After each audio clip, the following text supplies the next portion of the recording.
I'm Allison Cooper, 34, and I'm a software engineer with a secret that only a few people know. My 15-year-old Toyota Corolla has been the subject of countless family jokes, especially from my younger brother Ryan. He works in finance and cares deeply about appearances. Last month, tensions about my embarrassing car reached a breaking point at our parents' anniversary party. What Ryan didn't know then was why I chose to live modestly despite my success. If you're enjoying this story so far, please hit that like button, subscribe to the channel, and let me know in the comments where you're watching from. I love connecting with all of you from around the world. Growing up in suburban Boston, our family was solidly middle class. My parents, James and Catherine Cooper, worked incredibly hard to give Ryan and me a comfortable life. Dad was an accountant who spent 40 years at the same firm, while Mom taught second grade at the local elementary school. They instilled in us the values of hard work, education, and living within your means. Money doesn't grow on trees, Dad would always say whenever we asked for something expensive. Even as children, Ryan and I were different. While I was pragmatic and studious, preferring to spend weekends reading books or tinkering with my computer, Ryan was social and status-conscious from a young age. He wanted the brand-name clothes his friends wore and worried about fitting in. I remember when he was 13, he begged our parents for a pair of $200 sneakers because everyone at school has them. Meanwhile, I was happy with my thrift store finds and library books. Our parents loved us both equally, but I sometimes noticed their eyes shining with extra pride when Ryan brought home popular friends or won student council elections. My achievements, math competitions, coding projects on a roll, earned quiet nods of approval. They were proud, but it wasn't the kind of success they could easily brag about at neighborhood barbecues. I discovered my passion for computers when I was 11 after Dad brought home our first family PC. While Ryan used it to play games, I wanted to know how it worked. By 14, I was teaching myself basic programming languages from library books. My high school guidance counselor recognized my aptitude and helped me apply for scholarships. I ended up attending our state university on a full academic scholarship, studying computer science. Ryan, on the other hand, was determined to attend Dartmouth, even though it meant our parents had to take out a second mortgage on their home. While I lived frugally in a shared apartment with 3 roommates, Ryan joined a fraternity and spent summers interning at prestigious firms in New York. After graduation, I took a job at a small but promising tech startup in Boston. The salary wasn't impressive, but I negotiated for equity instead, a decision that would later prove pivotal. I worked 60-hour weeks, learning everything I could while building my skills and reputation. Meanwhile, Ryan landed a position at a top investment bank in New York, immediately making twice my salary. At family gatherings, he'd talk about client dinners at Michelin-starred restaurants and the apartment he was renting in Manhattan. "Allison's still figuring things out," my mother would say apologetically when relatives asked about my more modest career path. I didn't bother explaining that I was actually advancing quickly or that I believed in the company's potential.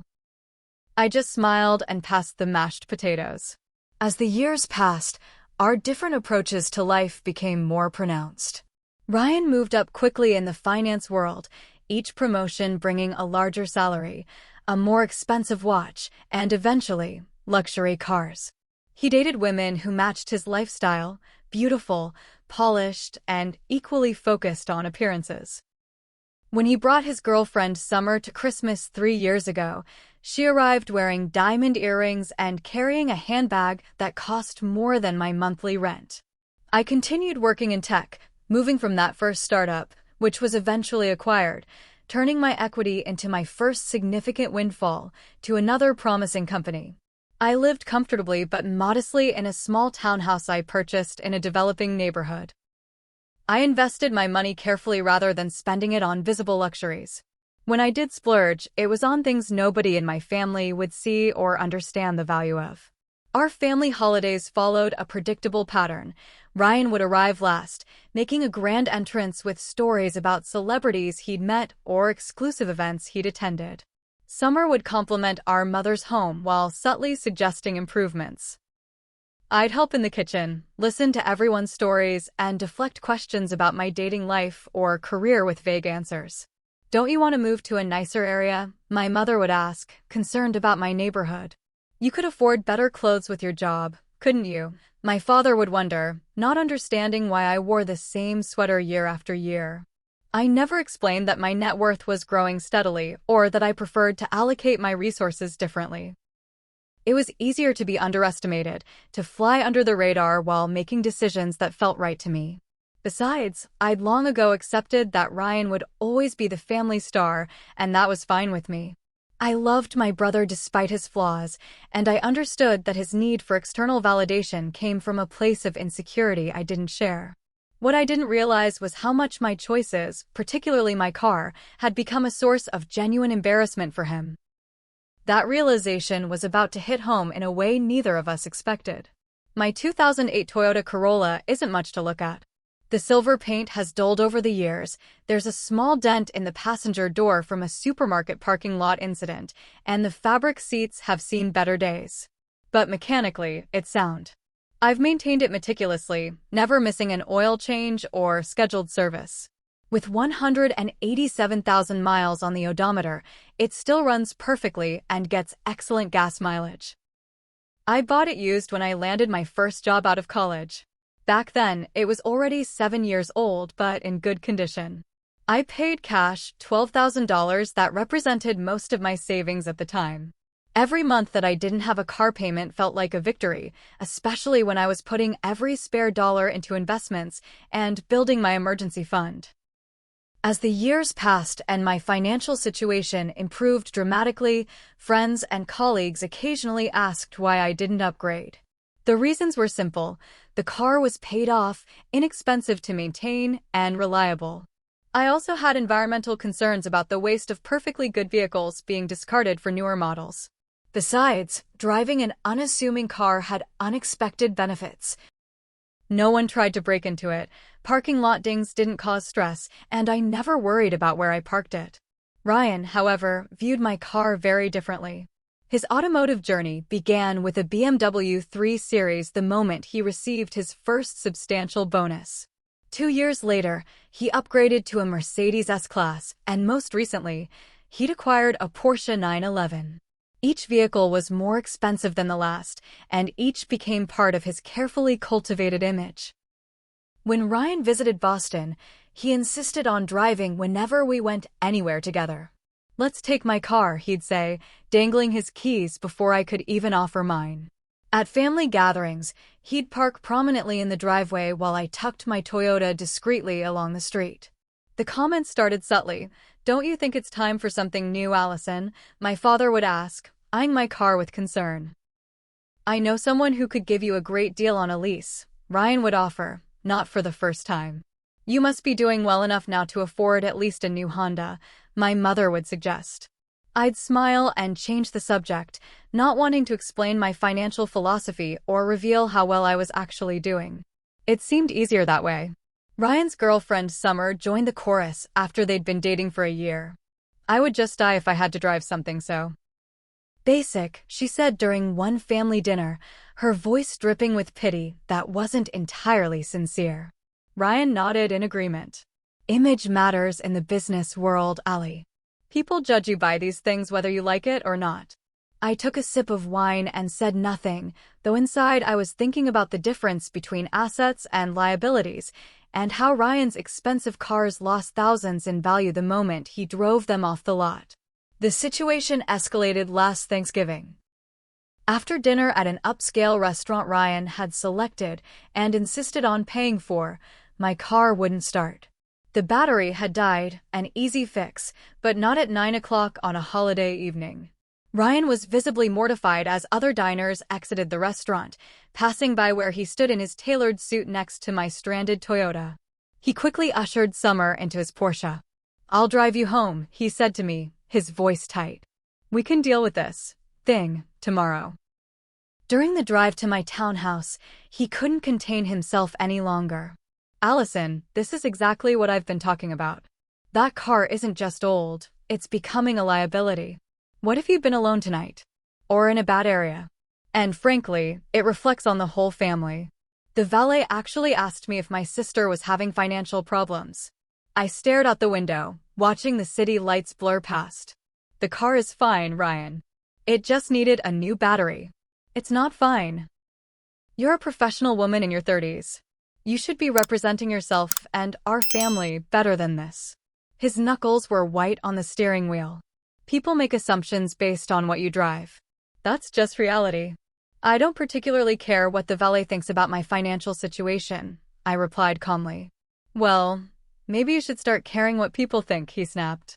Perception creates reality in this world. We rode the rest of the way in silence. As I got out at my townhouse, he added, just promise me you'll think about an upgrade. I can help with recommendations, financing, whatever you need. I thanked him for the ride and said goodnight, closing the door on his concerned expression. Inside my modest home, I kicked off my shoes and padded down the hallway to my home office. I opened my investment portfolio on my computer and smiled at the numbers on the screen. If Ryan only knew.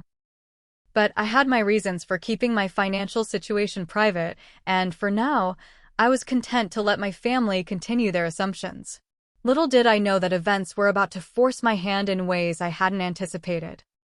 My parents' 35th wedding anniversary arrived on a perfect June evening. Ryan had taken charge of organizing the celebration, booking a private room at the Westbrook Country Club, the same venue where he was hoping to host his own wedding to Summer once he proposed. He'd invited not only our extended family, but also a carefully curated selection of his colleagues and Summer's family members. 2 days before the event, Ryan texted me, dress code is formal. Also, might be easier to Uber to the club? Parking will be tight with 60 guests. I read between the lines immediately. He didn't want my Toyota in the parking lot amid the luxury vehicles his friends would be driving.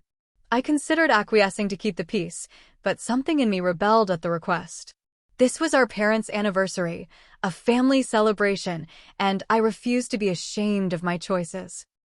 The evening of the party, I arrived at the country club in my Corolla, pulling up to the valet stand behind a gleaming Audi. The young valet took the Audi keys with a deferential nod, then turned to me with a slightly different expression as I stepped out in my navy blue cocktail dress. I handed him my keys with a friendly smile and watched as he tried to hide his surprise at being asked to park such an ordinary vehicle. As I turned toward the entrance, I spotted Ryan standing on the steps with Summer and another couple I recognized as his friends from work. He was mid-conversation when he noticed my car being driven away by the valet. The smile froze on his face. You made it, he said as I approached, kissing my cheek stiffly. I thought you might use a rideshare. The Toyota's running fine, I replied cheerfully, nodding hello to the others. Ryan pulled me aside as Summer engaged the other couple in conversation. I specifically suggested you not bring that car, he hissed under his breath. It's transportation, Ryan. It gets me from point A to point B safely. His face flushed with anger. I have the managing partner of my firm here tonight. Summer's parents are here. Do you have any idea how it looks when my sister shows up in a car that's probably worth less than the watch I'm wearing? I felt a flash of hurt, but kept my expression neutral. I think it looks like your sister has different priorities than you do. Stop embarrassing us with your cheap car, he said, his voice low but intense. Mom and Dad deserve better than you making a statement with your financial eccentricity on their special night. Summer glanced over, clearly noting the tension between us. She approached with a practiced smile. Everything okay? She asked, slipping her arm through Ryan's. Fine, Ryan said, composing himself. Allison was just explaining her transportation choices. Summer gave my shoulder a patronizing squeeze. You know, my cousin works at the BMW dealership. He could get you such a deal on a lease. Something entry-level would be so much better than what you're driving now.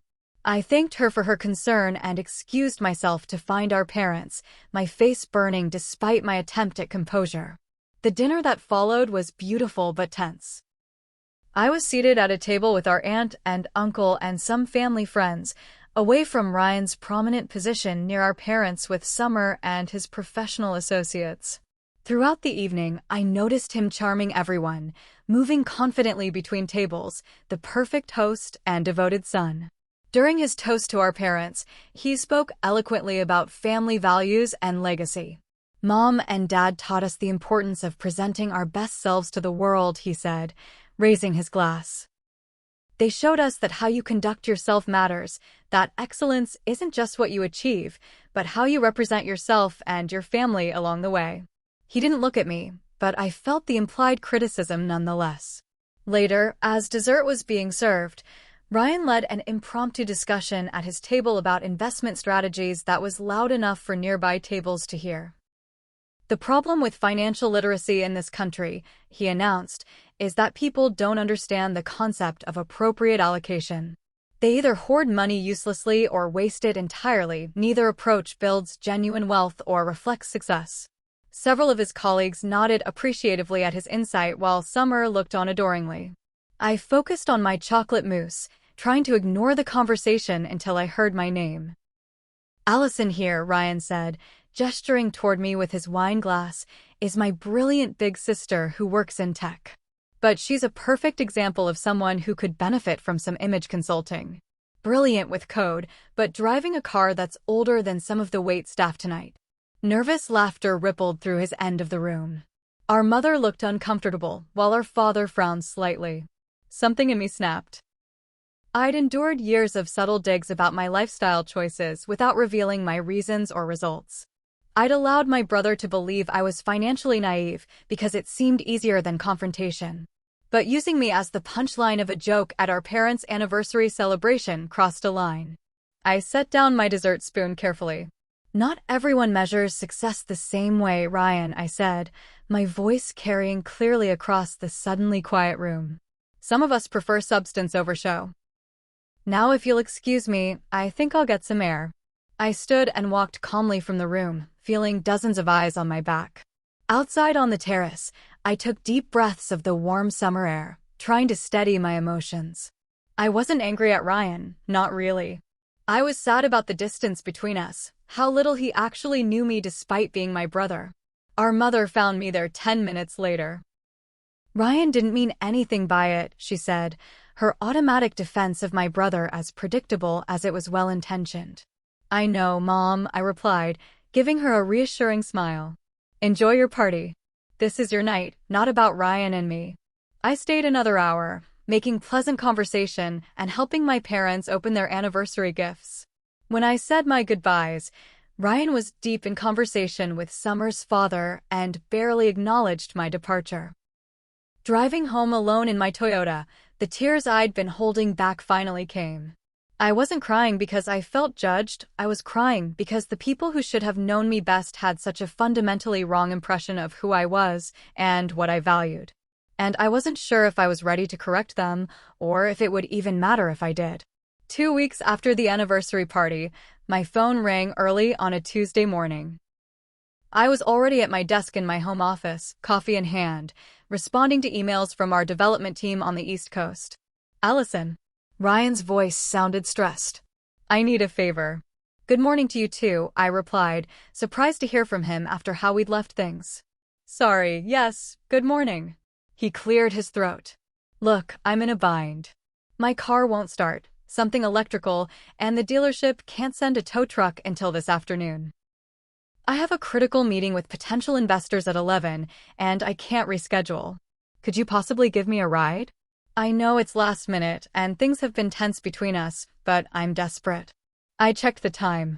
It was just after 7. Where's Summer? She left for New York yesterday, Fashion Week events. The stress in his voice was evident. I wouldn't ask if I had any other option, believe me. Despite our recent friction, he was still my brother. Text me your address. I'll be there in 30 minutes. Ryan lived in a luxury apartment building in Back Bay, about 20 minutes from my place in Cambridge. I pulled up to the gleaming high-rise at 7:45 and texted him that I was outside. He emerged promptly, looking immaculate in a charcoal suit and blue tie, carrying a leather portfolio. His expression as he approached my car was a mixture of gratitude and discomfort. Thanks for doing this, he said, folding his tall frame into the passenger seat of my Corolla. I owe you one. No problem. I merged back into traffic. Where's this meeting? Seaport District. The new waterline building. He checked his watch. We have plenty of time. We drove in awkward silence for several minutes. Ryan fidgeted with his cufflinks, clearly uncomfortable in my modest vehicle. Your check engine light is on, he finally said, gesturing to the dashboard. It's been on for 2 years. Mechanic says it's just a sensor issue. He sighed. You know, that's exactly the kind of thing that, let's not start this again, I interrupted. It's too early, and I'm doing you a favor. Ryan held up his hands in surrender. You're right. Sorry. Another minute of silence passed. We haven't really talked since Mom and Dad's anniversary. Not much to say. You made your feelings about my car and lifestyle pretty clear. He had the grace to look slightly embarrassed. I may have been a bit harsh. It's just frustrating to see you settling for less than you deserve. I took a deep breath, considering my options. For years, I'd kept my financial situation private, not out of shame, but because I valued my privacy and didn't want my wealth to change how people, especially family, treated me. But maybe it was time for Ryan to understand there was more to my story than he assumed. I need to make a quick stop before your meeting, I said, changing lanes. Ryan checked his watch again, frowning. We have time, but make it quick? It'll be worth it. I need to pick up some paperwork from my storage unit. 20 minutes later, we pulled into an industrial area in South Boston. Ryan's impatience was visible as I punched a code into a keypad at a large metal gate. This doesn't look like a regular storage facility, he remarked as the gate swung open. It's not, I replied, driving through and approaching what looked like a row of high-end garage units. I stopped in front of one with the number 17 on the door, cut the engine, and got out of the car. Ryan reluctantly followed. Allison, I appreciate whatever this is, but I have a meeting. This will just take a minute, I assured him, entering another code on the garage door keypad. The large door began to rise slowly, revealing the space within. Ryan's sentence died in his throat as light gradually illuminated the contents of the climate-controlled garage. His eyes widened, and his mouth actually fell open as he took in the sight before him. Parked in perfect formation were 5 automobiles, each one immaculately maintained. On the far left sat a pristine classic 1967 Shelby Mustang GT500 in Highland green. Next to it, a rare 1970 Plymouth Hemi Cuda convertible in lemon twist yellow gleamed under the lights. The center position was occupied by a 2005 Ford GT in iconic Gulf racing colors, powder blue, with a striking orange stripe. Beside that stood a vintage Porsche 911 Carrera in Guards red. And completing the collection was a brand-new Tesla Model S plaid in midnight silver.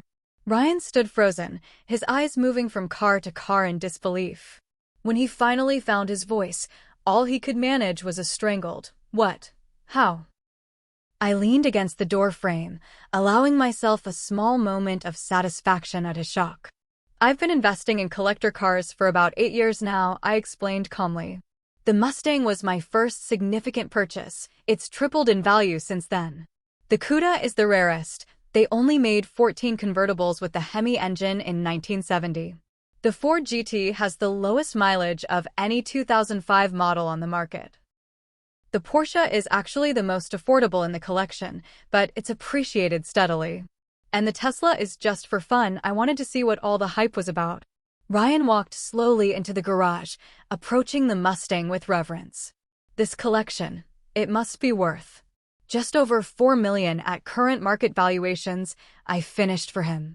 Though the Cuda might bring more at auction, the market for vintage Mopars has been hot lately.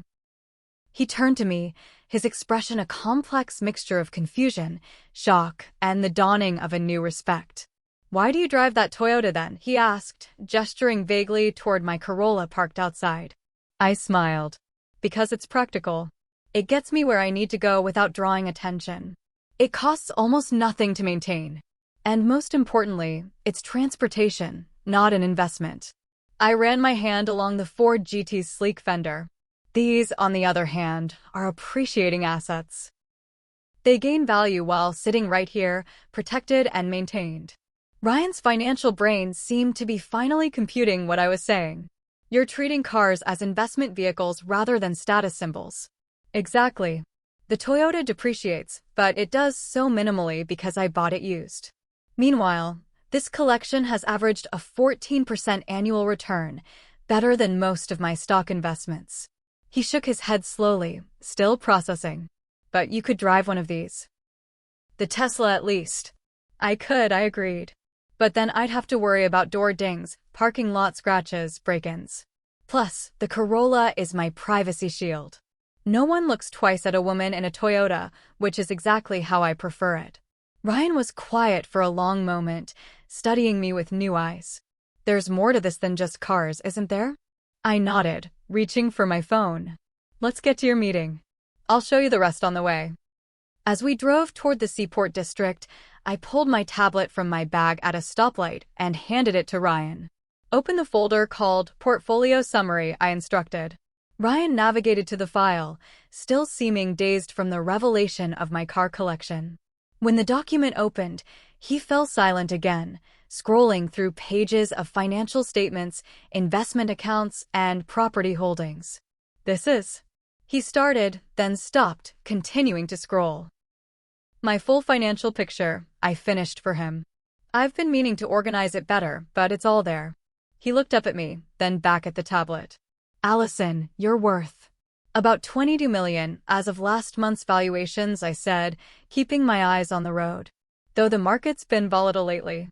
Ryan let out a low whistle. How? Your job is good, but this is... My job pays well, but you're right, my salary alone doesn't explain this. I changed lanes smoothly. Remember that first tech startup I joined out of college? The one Mom and Dad thought was a risky choice. He nodded. I negotiated for equity instead of a higher salary. When they were acquired 3 years later, my shares were worth just over $1 million. I invested most of it in the second startup, where I was one of the first 10 employees. When they went public, that turned into about $6 million. You never said anything, Ryan said quietly. What was I supposed to say? Pass the potatoes, and by the way, I'm a multimillionaire. I shrugged. I reinvested nearly everything. The classic car collection, yes, but also commercial real estate, index funds, and angel investments in women-led tech companies. We stopped at another light, and I turned to look at him directly. I don't live modestly because I have to, Ryan. I live modestly because I choose to. My townhouse is paid for. I have no debt. My Toyota gets me where I need to go without maintenance headaches. The rest of my money works for me and for causes I believe in. As the light turned green, I continued driving. Ryan was silent, still scrolling through my financial records. Is this a scholarship fund? He asked, pausing on one document. I nodded. I fund STEM scholarships for girls from low-income backgrounds. 15 full rides at the moment, with plans to expand to 25 next year. You're doing this anonymously, he noted, reading the details. I don't need recognition for it. I just want those girls to have the opportunities one had. We were getting closer to his meeting location. Ryan put down the tablet and stared out the window, clearly processing everything I'd shared. I've been such an ass, he finally said. You didn't know, I replied. That's not an excuse. I judged you. I made assumptions based on superficial things. I actually lectured you about financial literacy when you're clearly... He gestured at the tablet. When you've clearly mastered it far better than I have. I pulled up to the curb half a block from his meeting location. We all have different values and priorities, Ryan. You're not wrong to want nice things or to care about your image. That's important in your world. He turned to face me fully. Can I ask you something? And please be honest. Of course. Why did you decide to show me all this today? You could have just given me a ride and continued letting me believe what I wanted to believe. I considered the question carefully. I think I was tired of the distance between us. We used to be close when we were kids, before image and status became so important. I miss my brother. Ryan looked down at his hands. The truth is, I'm not doing nearly as well as I pretend to be. This surprised me. What do you mean? The Porsche? It's leased, and I can barely afford the payments. The apartment has a great address, but I'm stretched thin every month. Between summer's expectations, keeping up appearances for clients, and trying to build my reputation at the firm. He sighed heavily. I'm actually carrying significant debt. I had no idea, I said softly. How could you? I've worked very hard to make sure no one knows. He checked his watch and grimaced. I need to go in a minute, but... Would you have dinner with me soon? I think we have a lot more to talk about. I nodded. I'd like that. As he gathered his portfolio and prepared to exit the car, he hesitated. Can I ask one more thing? Sure. The Tesla, would it be totally out of line if I borrowed it for a day sometime? Just to see what it's like. A hint of his boyish enthusiasm shone through his professional veneer. I laughed. Tell you what. Ace your meeting today, and I'll let you drive it back to your place afterward. Ryan's face lit up. Really? Keys are in the storage lockbox. I can take you back there after your meeting. For the first time in years, I saw a genuine smile spread across my brother's face, not the polished, confident smile he showed the world, but the real, joyful grin I remembered from our childhood. Thanks, Sally, he said, using my childhood nickname for the first time in at least a decade. For everything. The ride, the truth, all of it. As he walked toward his meeting, I saw him stand a little straighter, but also a little lighter, as if some invisible burden had shifted. I realized that perhaps my secret wealth wasn't the only mask that needed to come off in our relationship. Maybe Ryan had been hiding behind his own facade all along. After Ryan's meeting, which apparently went well based on his buoyant mood, I took him back to my storage garage. The look of childlike excitement on his face as I handed him the Tesla key fob was worth every penny of the car's considerable price tag. Just remember, it accelerates faster than anything you've ever driven, I cautioned as he adjusted the seat and mirrors. 0 to 60 in under 2 seconds if you use launch control. I'll be careful, he promised, though his eager expression suggested caution might not be his top priority once he hit the open road. I followed him in my Toyota, smiling as I watched him experience the Tesla's instant torque at the first stoplight. By the time we reached his apartment building, he was completely smitten with the electric supercar. That was incredible, he said as we stood in the parking garage. I've never felt acceleration like that before. It's pretty impressive, I agreed. Though personally, I still prefer the visceral experience of the classics. There's something about the sound and feel of that Hemi Cuda that no electric car can match. Ryan nodded thoughtfully. I think I understand a little better now why you keep the Corolla for daily driving. These cars aren't just transportation, they're experiences, investments, passions. Exactly. I smiled. The Toyota is just a tool, like a reliable washing machine. These other cars fulfill different purposes entirely. Before I called a rideshare back to my car, Ryan suggested we grab coffee at a small cafe near his building. It was the first time in years we'd sat down together without the pretense of a family obligation or special occasion. I've been thinking a lot about what you said earlier, he began after we'd ordered. About how you live modestly by choice rather than necessity. It works for me, I said. But everyone's different. The thing is, he continued, I'm realizing that my choices haven't been making me happy. I'm stressed all the time about money, even though I make a good salary. The pressure to maintain appearances is exhausting. I listened as Ryan opened up about the competitive culture at his firm, where status symbols were practically required equipment. He described how his relationship with Summer had accelerated his spending habits, with expensive dinners, weekend getaways, and gifts becoming routine expectations. She's not a bad person, he clarified. She just grew up in a world where these things are normal. Her father buys her mother a new luxury car every 2 years. Their vacation home in the Hamptons is bigger than our parents' house. Have you talked to her about your financial concerns? I asked. Ryan shook his head. I've been too afraid to admit the truth. What if she sees me differently? If her feelings change based on your bank account, isn't that something you'd want to know? He looked down at his coffee. Maybe that's what I'm afraid of finding out. Over the next few weeks, Ryan and I began rebuilding our relationship through regular dinners and honest conversations. I shared more details about my investment strategies and philanthropic work, while he gradually revealed the extent of his financial struggles and the pressure he felt to project success. During one of these dinners, Ryan announced he had made a decision. I'm selling the Porsche, he said. It's the most expensive item in my monthly budget, and honestly, I'm tired of worrying about door dings and parking it on the street. What will you drive instead? I asked. I was hoping you might help me find something reasonable, he replied. Something reliable but not flashy. Maybe a couple years old to avoid the worst depreciation. I couldn't help but smile at how much his perspective had shifted. I think I can help with that. True to his word, Ryan sold the Porsche the following week and used the proceeds to pay down his credit card debt. We spent a Saturday visiting used car dealerships, eventually finding a 3-year-old Audi A4 with low mileage at a fair price.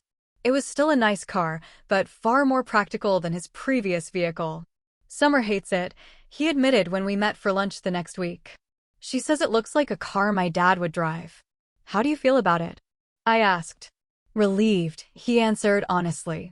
Every time I make a payment, I know I'm not just throwing money away on depreciation and interest. And it's actually more comfortable for daily driving. The most surprising transformation came a month later when Ryan called to tell me he and Summer had broken up. What happened? I asked, concerned about how defeated he sounded. I finally had the conversation about finances, he explained. I told her I wanted to live more within my means, pay down debt, and build actual wealth rather than just the appearance of it. She said if I was having a midlife crisis at 32, I should talk to a therapist, not expect her to downgrade her lifestyle. Though Ryan was hurting, I sensed this breakup might ultimately be healthy for him. Over the next few months, he continued making changes, moving to a smaller apartment in a less prestigious, but still pleasant neighborhood, bringing lunch to work instead of dining out daily, and even opening his first investment account beyond his company's 401k. The real test came at Thanksgiving when our extended family gathered at our parents' home. Ryan arrived in his Audi, dressed in a sweater and slacks rather than his usual designer suit. When our cousin Keith made a comment about Ryan slumming it with his new car, I braced myself for an awkward moment. Instead, Ryan smiled confidently. Actually, I've been learning a lot about smart money management from Allison. Turns out my big sister is something of a financial genius. Our mother looked surprised. Allison? But she still drives that old Toyota. Exactly, Ryan replied. She understands something I'm just figuring out, that true wealth isn't about showing off, it's about security and freedom. The conversation shifted as our relatives peppered us with questions. With a glance at me for permission, Ryan shared a simplified version of my success story, careful to keep specific numbers private, but making it clear that my modest lifestyle was a choice backed by substantial financial security. Our parents were stunned. Why didn't you ever tell us, Allison? My mother asked, looking slightly hurt. I didn't want to be treated differently, I explained. And, honestly, it just never seemed like the right time to announce it. As the holiday progressed, I noticed subtle shifts in how our family interacted with both of us. There was new respect in how they addressed me, and less pressure on Ryan to perform as the family success story. For the first time in years, we were just brother and sister again, without the weight of misunderstandings and assumptions between us. After dinner, Ryan and I escaped the family chaos for a quiet moment on the back porch. Thank you, he said simply. For what? For showing me there's another way to live. For not judging me when I was being an insufferable snob. He smiled ruefully. For giving me a chance to know the real you, even when I probably didn't deserve it. I bumped his shoulder with mine, the way I used to when we were kids. That's what siblings are for. Keeping each other humble and picking each other up when needed. I've been thinking, he said after a moment.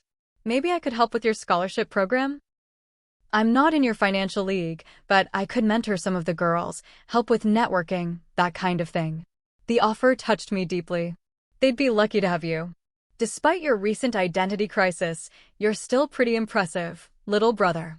He laughed, and in that moment, it felt like we'd recovered something precious that had been lost for too long. 6 months after my brother discovered my secret garage, we gathered at my townhouse for a small dinner party.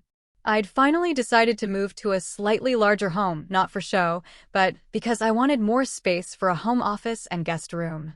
Ryan was helping me celebrate. He arrived early to help with preparations, pulling into my driveway in his Audi, which now sported a small dent in the rear bumper that he hadn't bothered to fix. "It's a car, not a status symbol," he'd explained when I asked about it. "Battle scars are part of life." As he helped me arrange appetizers, he shared his latest news. "Summer got engaged last week. To Keith Wellington from Blackstone Group. Are you okay with that?" I asked carefully. Ryan considered the question. "Honestly? Yes. She'll get the lifestyle she wants, and I've realized we were fundamentally mismatched in our values." He arranged cucumber slices on a platter with surprising precision. "I'm dating someone new, actually. She's a public defender.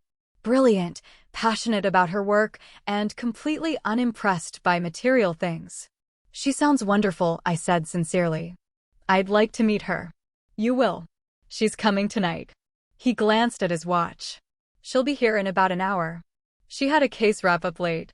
Our parents arrived next, followed by a few close friends. Ryan's new girlfriend Jessica joined us later, apologizing for her delay but lighting up the room with her warm personality and quick wit. I liked her immediately. Over dinner, the conversation flowed easily, touching on everything from politics to travel plans. When my father mentioned my upcoming move, Jessica asked about my current place. "I love this neighborhood," she said. "The community garden 2 blocks over is amazing." "You'll have to come see the new place once I'm settled," I offered. "It's not far from here, just a bit more space." "And she's finally getting a garage," Ryan added with a meaningful smile. "Speaking of which," I said, "I have something to show everyone after dinner." When we'd finished our meal and cleared the dishes, I led my guests to my computer, where I had a presentation ready. On the screen was an image of the newest addition to my car collection. A 1963 Jaguar E-Type Roadster in British racing green. It just completed a full restoration, I explained as my friends and family admired the classic car. The previous owner spent 3 years getting every detail perfect. "It's gorgeous," my mother said, surprising me. She'd never shown much interest in cars before. The E-Type was called the most beautiful car ever made by Enzo Ferrari himself, my father added, equally surprisingly. I had a model of one as a boy. As I clicked through photos detailing the car's immaculate engine bay and hand-stitched leather interior, I caught Ryan watching me with a smile. "What?" I asked during a lull in the conversation. "I was just thinking about how things change," he said. "A year ago, I was giving you grief about your Toyota, completely clueless about your collection. Now here we are, with Mom and Dad discussing the merits of inline-six engines." Everyone laughed, and the evening continued with dessert and coffee. As our guests began to leave, Ryan and Jessica stayed behind to help clean up. "I've been meaning to ask," Ryan said as he loaded the dishwasher. "Are you still driving the Corolla?" "Every day," I confirmed.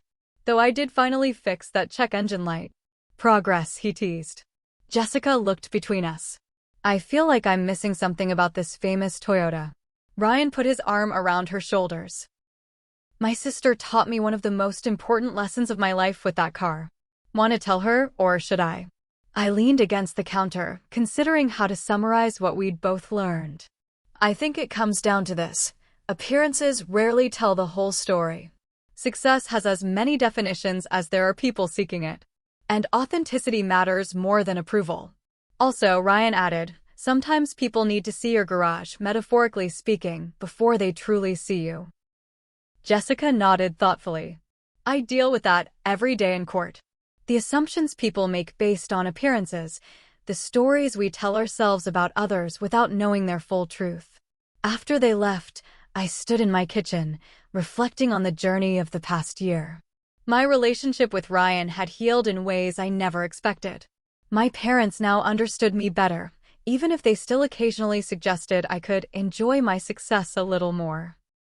And I had become more open about my financial situation with those closest to me, finding that authentic connections were possible even with the potential complications of wealth.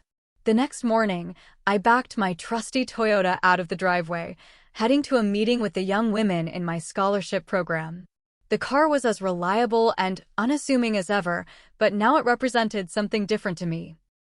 Not just practicality, but a reminder of how easy it is to misjudge others and be misjudged. As I drove, I thought about Ryan's journey from status-obsessed to thoughtfully balanced, and my own journey from privacy to selective openness. We had both grown, finding our way to more authentic versions of ourselves and a deeper understanding of what truly matters. What about you? How do you define success in your own life? Is it about what you own, what others see, or something less visible but more meaningful? I'd love to hear your thoughts in the comments below. And if this story resonated with you, please hit that like button and subscribe to hear more reflections on life, relationships, and the unexpected lessons we learn along the way. Thank you for joining me on this journey, and remember, sometimes the most valuable things we own aren't things at all, but the connections and understanding we build with those around us.